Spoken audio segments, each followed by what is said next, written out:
Welcome to Luca is a Billionaire, where the only thing I invest in is your answers.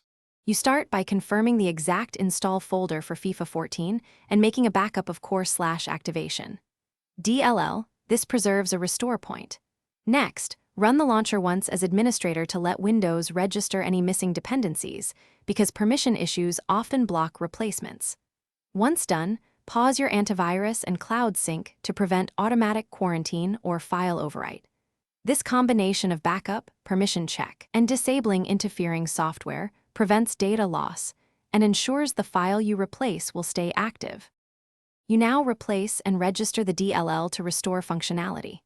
First, confirm the replacement DLL matches your game build and system architecture. Mismatched binaries cause crashes. Then copy the file into the FIFA directory and overwrite the backed up copy.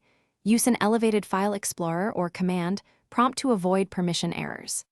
After copying, register the DLL with regsfor32 as administrator so Windows knows about exported functions. If the tool reports success, reboot to let the system reload modules and clear in-memory references.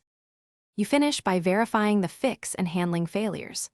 Launch FIFA 14 as administrator and watch for activation or missing DLL messages. Successful startup means the replacement worked. If errors persist, immediately restore your backup and run System File Checker, plus reinstall Visual C++ runtimes, because corrupted system libraries can mimic DLL faults. Make sure to re-enable antivirus after testing. One key troubleshooting tip.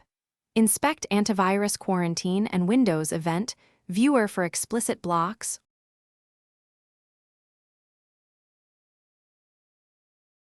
Thanks for watching and please subscribe. It's the best investment you'll ever make.